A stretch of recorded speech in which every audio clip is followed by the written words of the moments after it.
or Christianity by, you know, by quoting to science or taking the help of science, right?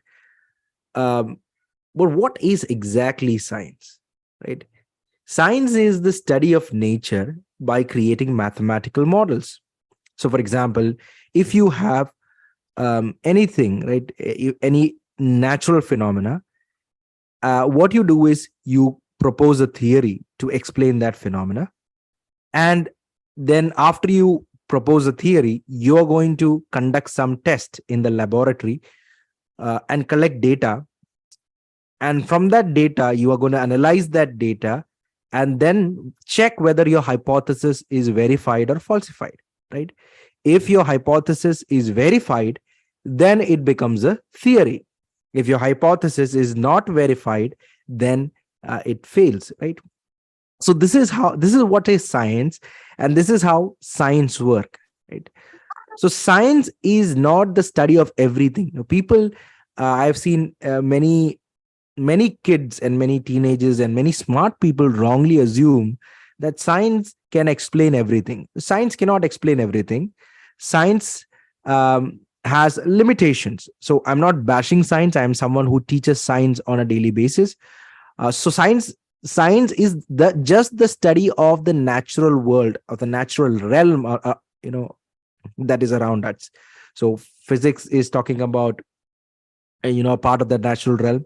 Chemistry is talking about um, some other part of the natural realm, and biology is talking about the living organisms in the natural realm, right? So each of these sciences focuses on some areas in the natural world, things that you can see, things that are physical, things that are material, right? They are not talking about um, things that are immaterial. Now some of you might wonder what are things that are beyond um, material. So for example, if we talk about moral values, right, science does not talk about moral values. Science does not talk about aesthetics, right? Aesthetics meaning what you find to be beautiful, right? For example, science does not talk about art, right? Science does not talk about beliefs, right? So there are many things that science does not talk about. So few things I have listed here. Maybe I'll all right. Okay. So for example, logic and mathematical truths. So to study science, you need the help of mathematics, right? So for example, if you are studying physics, you have these tedious derivations that you do, right? And these derivations are based on mathematics, right? And mathematics itself is not proved by science, right? Mathematics independently exist, right? And you just use mathematics to study science. So mathematics and logical truths are not proved by science. Ethical beliefs, for that matter, right? Things that are right and wrong, things that are morally um, upright. Okay, these things are not proved by science, right? A scientist does not become a judge, right? Of course, a scientist can become a judge if he qualifies, but then just because you studied science does not automatically make you a judge. But in our modern world, the world that we live in, there is a arrogance that is shown by many scientists, I would say. For example, a popular name that comes to my mind is Neil deGrasse Tyson. If you are aware of him, a very popular guy, and the way that he talks about religion and philosophy so authoritatively, but most of the things that he puts out is utter rubbish. Uh, Another, a popular TV show, if you have watched, is Young Sheldon. I don't know how many of you watched Young Sheldon. Young Sheldon is again, it's a very, I've not watched the show. I've watched clips from in Instagram and YouTube and all, but it shows a young boy who is arrogant, right? He's arrogant because he's smart, of course, but that smartness makes him believe that he's an expert on everything, right?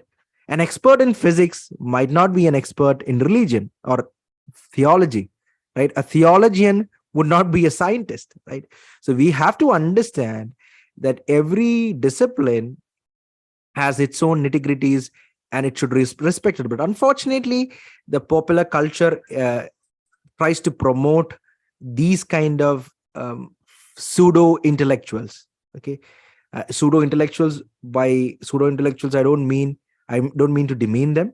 They might be very smart in their own field, but when they try to talk about things that they don't know, they fail utter miserably. And most of the time, our friends, people in our college, try to uh, uh, try to repeat those very same arguments that they have heard in TV or YouTube. So I told you that mathematical beliefs cannot be proved scientifically, ethical beliefs cannot be proved scientifically, and aesthetic judgments cannot be proved scientifically. But there's one important thing that you should understand. The belief, listen to me very closely now, the belief that science can explain, or science is the only truth. Okay, the belief that science is the only truth cannot itself be proved by science, right?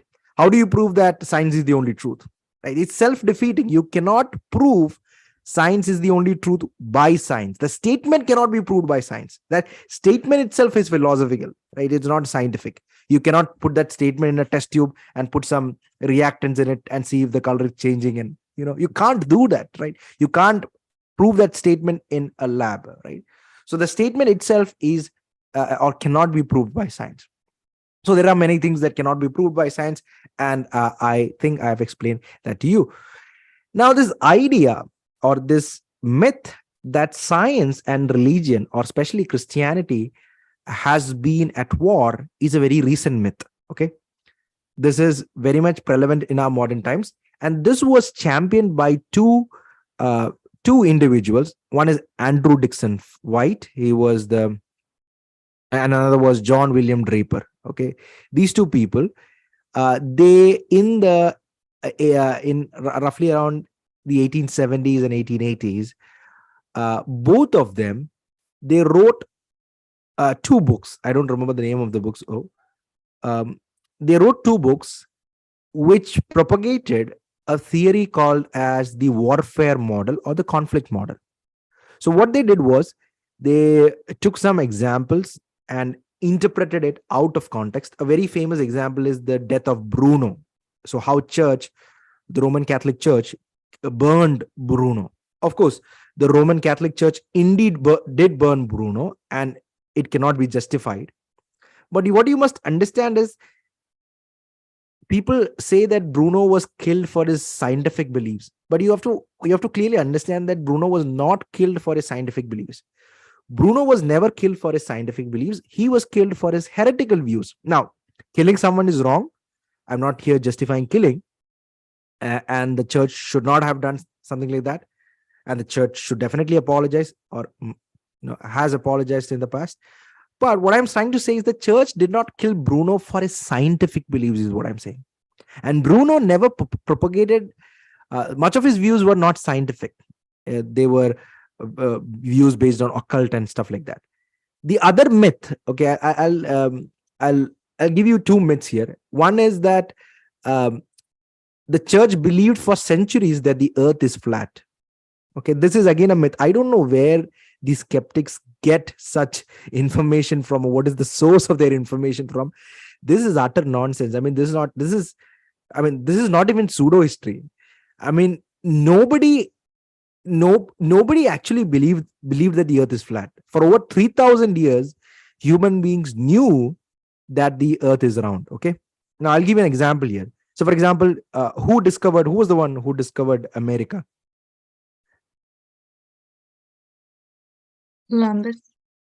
Columbus. Okay, very good. So Columbus was the person who discovered America. And how did that happen? It happened because I think the Ottoman Turks had blocked the Silk Route, and there was also some problem with the sea route that the sailors were taking. I mean, because of some political issue. And Columbus, Columbus's logic was that if I were to travel to the the west, then ultimately I would reach the eastern coast of India, right? That was his logic. We have learned this in school. And this happened in the 1490s or something, right? That's in the 15th century. So if Columbus in the 15th century thinks that, okay, if I travel to the west, I will reach the eastern coast of India, then that means he is well aware that the earth is round, right? So the idea that the earth is flat was never propagated by the church, first of all. Not only the church, the fact that the earth is round was known to the ancient world as well. Now you might wonder, how did they know this truth? It's very simple, because there were smart people back then also. Secondly, astronomy is a very powerful tool. So for example, if you were to look at the North Star, a North Star is a star that that is exactly on top of the North Pole. The North Star doesn't move across the sky. So if you were to look at the North Star, and if you are at the North Pole, then you would have to look up to see the North Star. Okay. But if you are at the equator, then you don't need to look up to see the North Star. You'll have to look sideways to see the North Star. And the reason is simple, because Earth is a sphere, the North Star is here. And if you are on the North Pole, then this is where you should look, right? To see the North Star. The North Star is here. And if you're at the equator, you're probably here, right? And then you'll have to look sideways, right? Sideways like this to see the North Star. Okay. So this is no-brainer. Like, you don't need to be an astrophysicist to understand this. So this is one of the observation, but there were many observations based on which they concluded that the earth is round. So the earth is round was known to the Greeks. The church never propagated such a view. A second myth that they propagated was that Galileo, Bruno's story I just told you.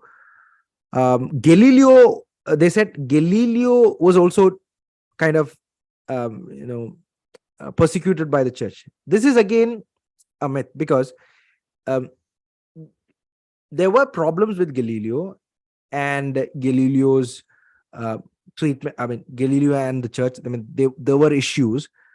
But what actually happened was, Galileo wanted the church to propagate his views, which is heliocentrism. Now, Galileo was not the first person to champion heliocentrism. Does anybody know who was the first person not the first person in history, who was the first person in Europe or in the West to come up with the idea of heliocentrism? Anybody? You've learned this in school, but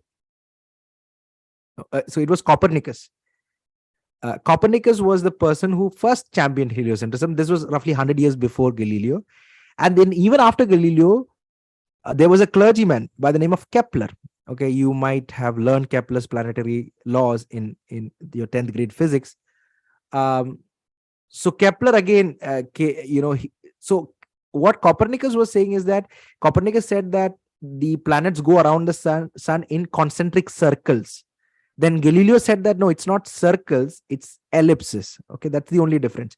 But Copernicus was never targeted by the church. In fact, Copernicus was encouraged by many cardinals to publish his work. But during the time of Galileo, what happened was, Galileo was very aggressive. And in fact, Galileo was not able to prove conclusively that the earth did go around the sun. He was not completely able to prove his his theory. And so what happened was, there was a rift between some of the clergy and Galileo. And in all of this, what happens is, Galileo's friend becomes the Pope. He becomes Pope Urban. And then what Galileo does is very interesting. He publishes a play. And in the play, he invents a character. And indirectly, he mocks the character. Okay, he directly mocks the character, and indirectly he bases the character on the Pope. So everybody who read that play understood that, okay, Galileo is talking about the Pope, right?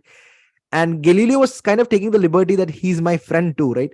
But then what happens is, that becomes an issue. Galileo is called to explain his heliocentrism, and then a whole thing of things happens. But technically, he was never persecuted by the church. He was never arrested or something. Neither was he harassed. The best evidence that we have from history is that he probably might have been kept under house arrest. Now, again, The house arrest could not have been a very prolonged time. It could have been a very short time, or maybe he was not even kept in under house arrest. So we don't know exactly what happened, but then we are very sure that he was not harassed by the church. There were problems between him and some of the clergymen. Those were personal, not because of his scientific views. But what happened is, in the 19th century, that is after 300 years after his death, Galileo and Bruno and these people's death, some of these Western scholars started to create these narratives that the church was somehow against science, or Christianity was somehow against science. Again, I told you that this is based on a myth. This is actually a myth. Although it's a myth that is so engraved in our modern world, it's repeated again and again. So a lie that is repeated 100 times then becomes a truth, right? Or then sort of, okay. So I've explained you this. Now let's actually go and look at science itself. Where did science actually originate? Can anybody tell me where did science originate? In China? No, right? You don't. Did science originate in India? No, right? So church, I mean, there were some scientific developments, I would say, but science as modern science did not originate in India. Even in the ancient Babylonians and Egyptian civilization, there were, some information about astronomy and some biological information. And mathematics was highly developed in India as well. But what I'm saying is that modern science did not originate anywhere but Europe. And there's a reason for that. The reason is that all the other cultures worshipped nature as divine. Okay, so for example, if you come to India, you would have a god who controls different aspects. Like for rain, there is a god. For the sea, there is a god. For the sun, there is a god. And so all these are worshipped. This is true with many ancient cultures. In fact, this is true with all ancient cultures. Every ancient culture worshipped the nature as God. It was only Christianity or Christian thought that worshipped nature. That did not worship nature. In fact, they worshipped the creator of nature. Okay, so for them, for the Christian theologians, nature and the creator is different, is not same. But elsewhere, nature and the creator both were one, like a god who controls, or a god of the nature. Wind is a god, the sun is a god, right? So the idea that somebody created this and therefore this should be contingent. What do I mean by contingent? Contingent means, of course, last time also we discussed about the word contingent and necessary. Now, by contingent, I would mean that things would have a cause, right? So, for example, if you created a computer, the computer will function according to some logic, right? That means you have put in some system, some program that makes the computer function. So in the same way, the theologians understood that if God is the cause, or if God is the creator of nature, then the nature should have cause and effect. But this is very alien idea to the other cultures, because according to the other cultures, nature does not have cause and effect, because nature is itself God, right? And for example, if a flood occurs, then they explained it by saying that, oh, the gods were angry, right? But only Christianity explained that, okay, why did flood occur? Okay, flood occurred because of water, right? And where does the water come from? Okay, water comes from the clouds above. And what is the cloud? Okay, this cloud, how does a cloud form? All those ideas. These ideas can originate only when you believe that the nature in it is in itself mechanical. Okay, and they also understood that nature is good. Nature is not evil. Nature is good because a good God created them. Okay, now that goodness, God's goodness, is a very Christian idea, because all the other ancient religions, some of those religions that are still existing, gods are also evil, right? Some of the gods, right? They also commit sin. So for example, if you're ever interested to read the Greek mythology, right? I mean, if you're if you're a kid, don't read it. But then if you are, if you want to read Greek mythology, it's all stories about gods committing foolish acts that leads to some sort of problem, and then they try to solve the problem, right? But only in the Bible you read about a God who is good, who is the origin of all goodness, who is the source of all goodness.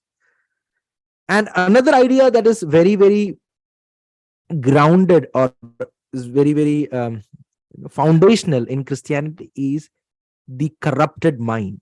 So for example, in Genesis 1 you read, or Genesis chapter 1, 2 and 3, the creation account, you read that human beings are fallen. And because human beings are fallen, you cannot trust your mind completely, right? So for example, I don't know whether I asked this question or not, but if I were to take two blocks, right, or two balls, okay, let's say one ball is 100 kilogram, and another ball is, let's say, 10 grams. One is 100 kilogram and one is 10 grams, right? And I put those two balls down from a cliff, or maybe or from a tower, and if I ask you which ball would land first, then what would be your answer? Would the 100 kilogram ball first, or would the 10-gram ball land first? Anybody? 100 kilogram. Okay, thank you, Blessy. Anybody else? No. Okay, so that's intuitive, right? That's intuitive that the 100 kilogram ball would land first. But then that's wrong, because when you fall down, you always fall at a constant rate. That means if I were to jump and a kid were to jump with me from an airplane, both of us would fall down at the same pace. So that's what Galileo proves with his with the first law of motion. Anyway, so why I gave this example is to show you that our mind is sometimes corrupt. Like our intuition can be wrong, right? And this is a very common understanding that everybody has. Okay, this is how it happens. But for proving that, we have to test. And if our test is giving some results counterintuitive, then we have to accept those results. So why does our brain give such wrong intuitions? Is because our brain is corrupt because of the fallen nature, right? So all these points that I mentioned are very, very core and fundamental to Christian theology. It cannot have happened from any other ancient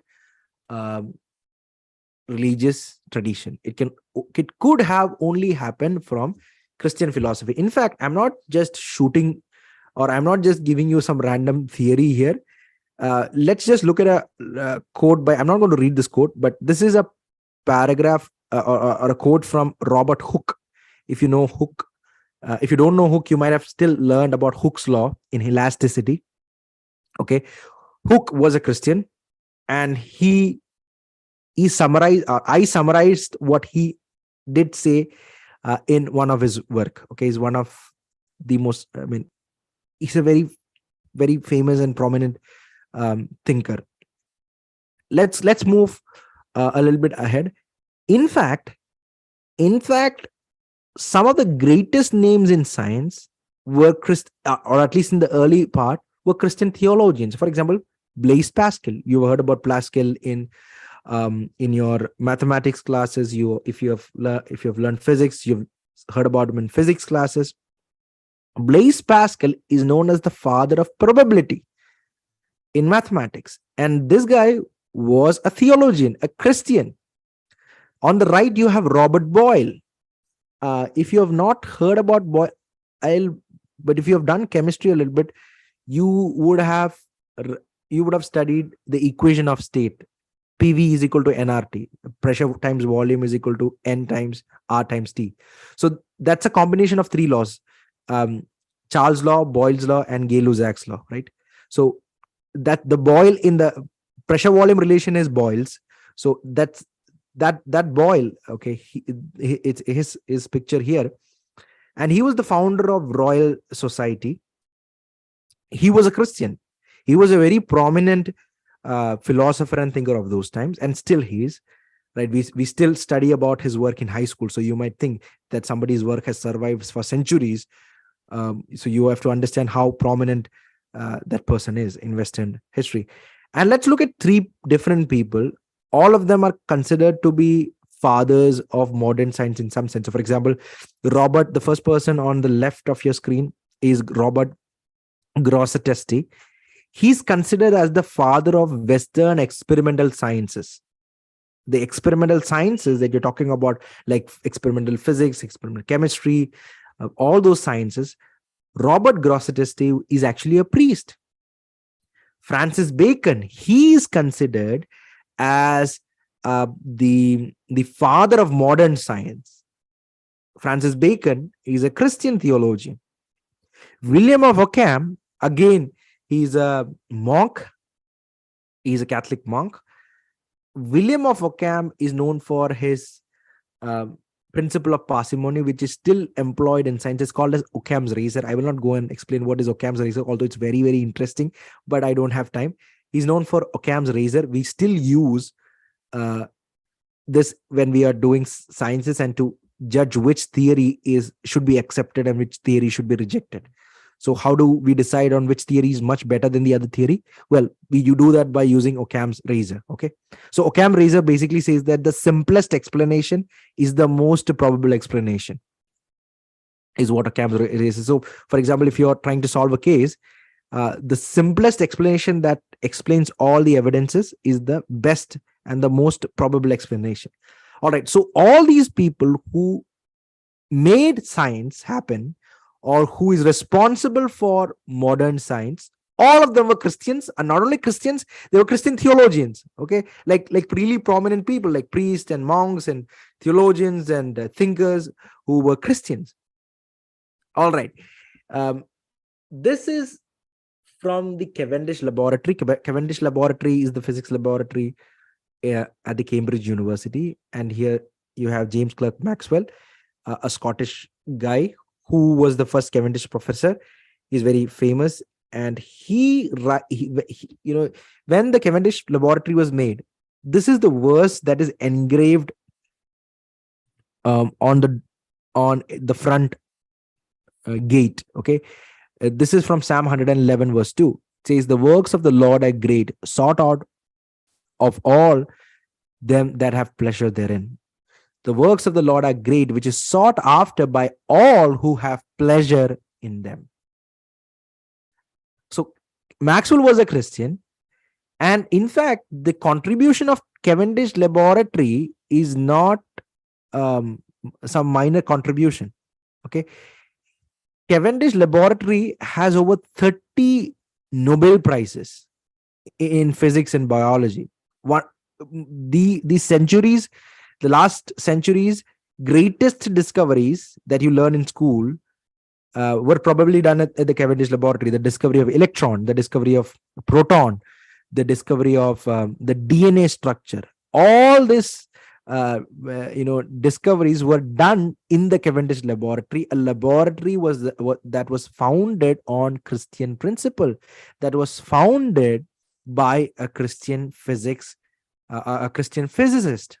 And some of these people here, you see Arthur Compton is a Christian, number 8. Many other people here are Christians, okay, are believers in God. So to say that science is somehow anti-religion is foolish, is not only foolish, is anti-historical, is pseudo-historical, I would say, is a myth, I would say. In fact, almost all sociologists and historians and philosophers of science agree with what I'm saying. Okay, so I'm not saying my own version, or I'm not giving you my own story of what I think. I'm actually quoting from the works of the current, or the last centuries and the current centuries, most prominent sociologists and historians and philosophers and historians of science. So these are the people who study the history of science. These are not like scientists, but they are the people who are studying the history of science. So the views that I just expressed for the last 30-40 odd minutes are the views of these really prominent scholars from the field. So Herbert Butterfield, A.C. Crombie, Ray Ukias, Colin Russell, Alfred North Whitehead, and Rodney Stark. Rodney Stark, some of these people are not Christians also. Rodney Stark is not a Christian. Rodney Stark was an agnostic atheist kind of thing. And he has written a book, For the Glory of God, where he debunks all these atheist myths that are propagated by the modern new atheist. Okay. So what I did say for the last 20 minutes is not my own views. It's coming from scholarship. It is coming from prominent scholars. Not only it's coming from prominent scholar, it is the mainstream view in the history of sciences. Okay, so I'm not cooking up my own stories. And you can check these names, and you can check the facts, and you can do your own research, and you can definitely verify. Right. So here is Rodney Stark, the person that I just mentioned. He's not a Christian. He says the success of the West, including the rise of science, rested entirely on religious foundations, and the people who brought it about were devout Christians. And why did this happen? Because of the Christian foundations, of the Christian understanding of nature, of the Christian understanding of man. Right? Only Christianity provides, or only Christianity champions equal rights for men and women. There is no other worldview that talks about equal rights for men. Of course, the humanist and the secularist in the modern world are championing for equality, but they also don't have an idea of what equality is, right? For them, equality is doing all nonsense that you want to do, right? But only the Bible talks about equal rights for men, women, for both the genders. Only the Bible talks about rights of an unborn child. Today, we have people who are championing to kill babies, right? And only the Bible goes counterculture, right? Only the Bible says that a human life is a human life, it's worth, it's valuable, and another human being does not have the right to take it away. But you still see secularists push their agenda, trying to build arguments saying that embryo is not a human baby. And you have to understand that all of these people who are making those arguments were once an embryo, right? Who was once an embryo, right? They were once that cell that they are now trying to kill, right? So the person who is responsible for for saving a child, the very own mother, the mother is responsible for taking care of the child, is now arguing that the child should be killed. So this is secular ethics. This is humanist ethics. We are talking about biblical ethics that is so profound and so beautiful and so how do I put it, so meaningful, as to say, right? Let's move forward. So I think this is a photo that I showed you last time also. Some of the greatest names in sciences. So for example, Isaac Newton is there, Michael Faraday is there, Maxwell is there, and some of the current leading scientists. So for example, Francis Collins, Henry Francis Schaeffer, John Polkinghorne, he was a professor at Cambridge University, Charles Townes. All of them are some of them are still alive. John Polkinghorne is no more, Charles Townes is no more, but Henry Francis Schaeffer and Francis Collins are people who are still actively involved in science. They are Christians, and this is just 8 names or 8 or 10 names, right? I can give you a list of names of Christians who are scientists, right? In fact, these are some of the other popular people. On the extreme right hand side, you see a person. I'll have to check his name. I forgot his name. He's a Dutch guy. Oops, I forgot his name. I'm not able to recollect. He has written a book. Again, I forgot the name of the book, but anyway, so behind him you see this image, right? And if you remember, a few years ago, that image was so popular in the media. Can you guess what that image is? The extreme right, the black shirt guy, behind him there's an image. Anybody recollects what that image is? But you have seen it, right? There were a lot of memes also. So that's the image of a black hole, right? And this was a team of scientists who took that image. And this person led the team of scientists. He's a very prominent physicist. He's a Christian. He's openly a Christian. He's written a book. On the extreme left, you can see James Tour with the coat, the blue shirt and the coat. He's rated as one of the top 50 scientists in America. One of the top 50. He's one of the giants in his field of nanotechnology. He's a Christian. The same is with Martin Novak and Juan Maldacena. Both of them really brilliant scientists. Again, Christians. Okay. But I got 10 minutes more. I will try to touch two topics here, but one which I've already explained last class, so I'll not touch on it. The Bible and Big Bang. I told you that you don't have to worry. People say that the Bible is against Big Bang. In fact, no. The Bible is not against Big Bang, because the Bible itself begins with, in the beginning that God created the heavens and the earth. That means there should have been a beginning, and the Big Bang kind of says the same thing. So there is no contradiction there. The only problem is that some people tend to think that the Bible supports a young earth view. That is, the earth is only a few thousand years ago, few thousand years old. Okay. But this is again a way of reading the scripture. Okay. Now people can actually believe that. There's no issue in believing that. If you want to believe that the earth is only 6 or 10,000 years ago, that's fine. I mean, there's no problem in believing that, but that's only a way of reading the scripture. That does not mean every Christian follows that view, right? And also you have to understand that that's a tertiary disagreement. It's not like a because you believe in an old earth, or because you believe in a young earth, you're not going to hell. Okay, God is not going to ask you, okay, did you believe that the earth is 6,000 years old? Oh, you do not believe, I'm going to throw you to hell. No. Or did you believe that the earth is millions of years old? Oh, you believe that way, I'm going to throw you to hell. No. That's a very tertiary issue for Christians. So don't think that, the Bible, I mean, there are some people who believe that, that's fine, but it's not true that the Bible supports such a view. That's a reading of the Bible. That's an interpretation of the verses there, but we have arguments for and against it. So this is a list of Nobel Prize winners over the last century. You see that blue, this is a pie chart. Okay.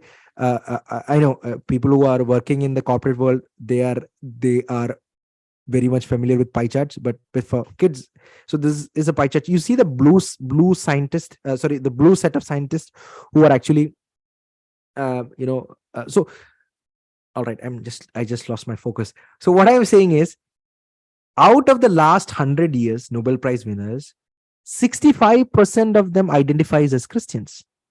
Okay, not as atheists, as Christians. I'm talking about Nobel Prize winners, and Nobel Prize winners are the best in business, the best scientists, right?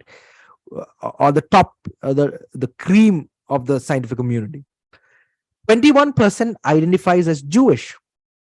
So that's roughly around now 86%. Right? So most of them are theists. And then there are Muslims and some Hindus, and only 7% identifies as atheist. So when atheists say that, they are kind of, what do you call it? They are the people who are scientifically advanced, and, people who follow science and stuff like that. You have to understand that only 7% of them have actually won Nobel Prize. So, I mean, this is not an argument against them basically, but what I'm trying to say that, their argument doesn't work. You see, there are a lot of scientists who are dedicated Christians, who are Bible believers, and there are scientists who are not Bible believers, but who are believers, who do believe that there is a God. Okay, let's move forward. We talked about the Big Bang, so I'm not going to talk about the Big Bang, but we can talk about evolution. See, let me tell you one thing very clearly. There is no scientific proof to give you that human beings and the life around just randomly came out of some random soup. Okay, that's a fiction. That cannot have happened. That will not happen. Okay, so that's purely a fiction. Okay, now no matter what your science teachers want to say, okay, that is the truth. Now, second thing I wanted to tell you is that, see, if God created the universe and God created all the living things, God could still choose the process in which He created. So, we read in Genesis that, He said and it was so, right? He said and it was so, right?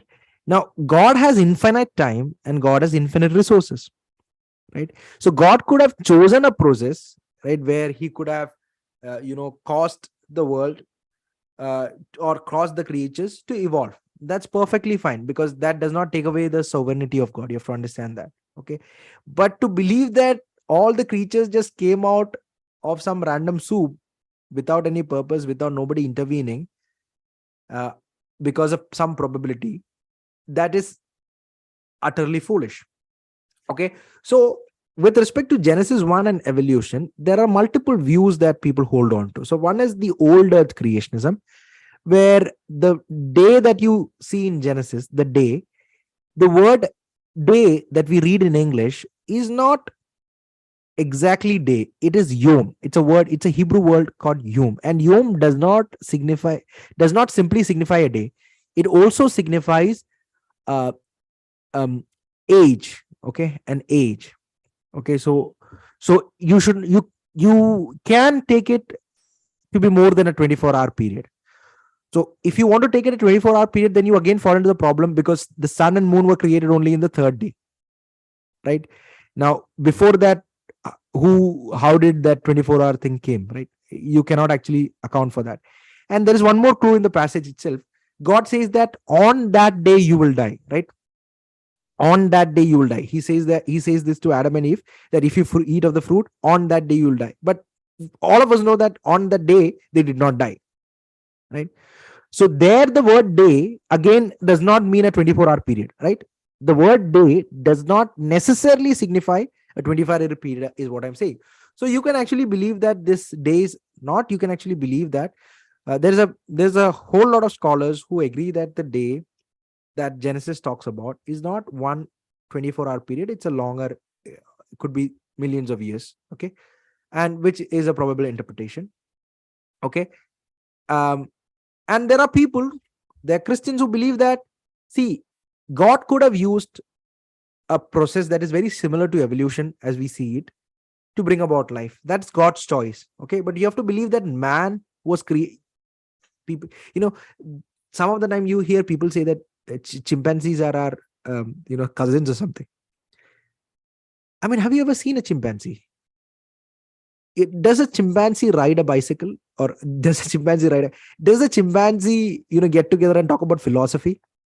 Does a chimpanzee start creating art and drawing and painting? Okay, just because you and the chimpanzee has some similarities in look. I mean, you and a dog also has a similarity in look, right? So for example, both of you got of eyes and nose and everything, right? That does not mean that and the chimpanzee is somehow related to you, right? I mean, that makes no sense. Now, I don't have time to explore a lot of evidences here and go back and forth. What I'm trying to do is I'm trying to convince you, sort of, by building a rhetoric here. So this is not a clear argumentation also to give you. But what I'm saying is that there is something that separates human from animals. And there's no other animal that comes close to being a human, right? There's no other animal that does what a human can do, right? So what is it that separates a human from animal is what you read in Genesis, that man was created in the image of God. Man was not, man did not just sprung up from some random soup with no purpose. In fact, man is created in the image of God. He functions uh, in such a way that he has got creativity, he has got a moral uh, compass, and he is different from all other creatures that God has created. right? So there is a group of there are groups of scientists, and in fact, um, Christian thinkers who believe that God could have used evolution as a process to create life, because that's God's sovereignty, and he can do that.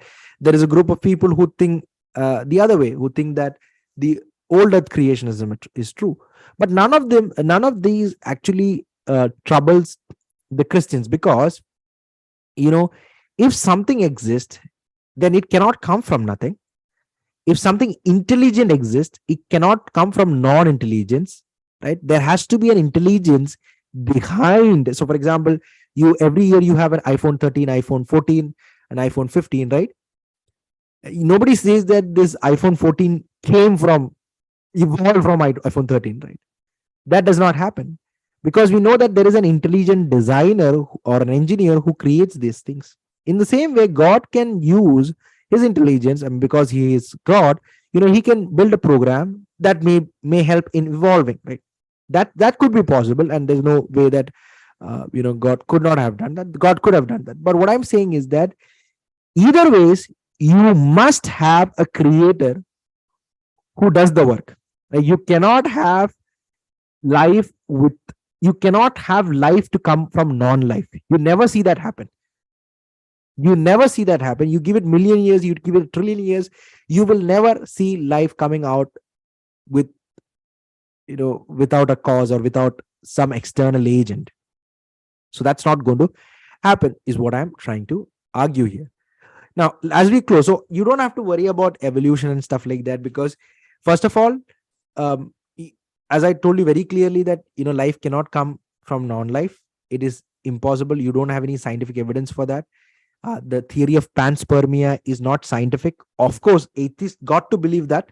They have to believe it. There's no other way. So they try to paint it as scientific.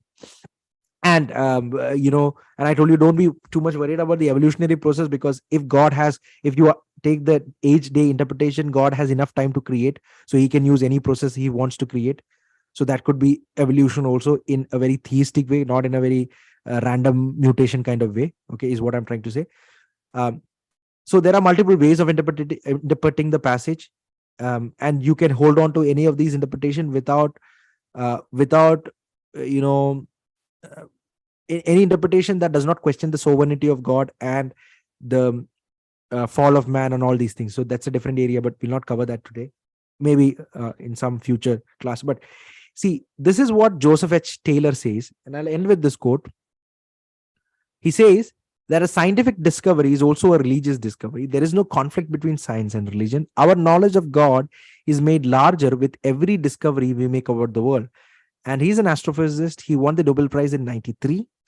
And he says that, our knowledge of God is made larger with every discovery that we make about the world, because you are studying about God when you study the nature. Like, for example, if your mom prepares, you might not realize this, but once you're off to college, you are away from your family. Once in a while, you come back to your home. And when you taste your mom's food and you relish it and you want to have it, you want to enjoy it as much as possible, right? That's because you love your mom, right? And you miss those times, right? In the same way, when you study nature and the things that are about you, when you study science, you're not simply studying some random stuff. You are studying God's creation. In Christianity, we talk about God as the Father, right? We are studying our Father's creation. There's a beautiful hymn in English. This is my Father's world. I don't know whether you heard about this. I heard this hymn. And to my listening ears, all nature sings, and heaven sings. I forgot. I do know the hymn, but it's not coming in a flow. So we are actually studying God's nature. We are not studying, so science is not anti-religious. In fact, science is best studied if you look at it as something that was created by an omnipotent, all-powerful, all-loving God to sustain his creation, to to create human beings so that he would have a wonderful relationship with them. So you don't have to be worried about science or anything. If you do have questions, I'll stay back. I know that towards the last part, you might have queries and questions about it. If you do have any questions, please do ask.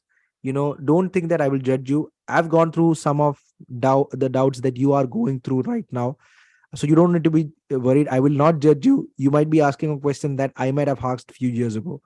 So please feel free. If you have any trouble, like putting the question to in public, you can ask it to somebody who is, I mean, you can ask it to Jescha, or maybe if you want, you can privately message me the question. I will not reveal your name, but still, if you do have questions, please do reach out and don't take those doubts with you home.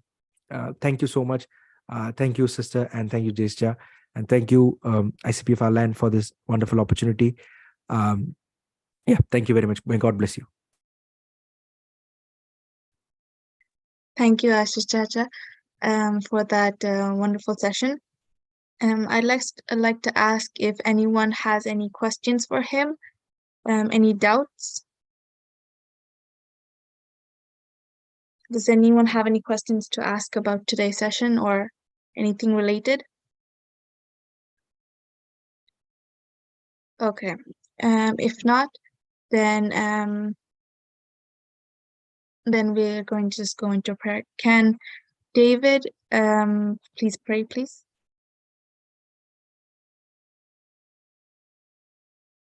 Is David there?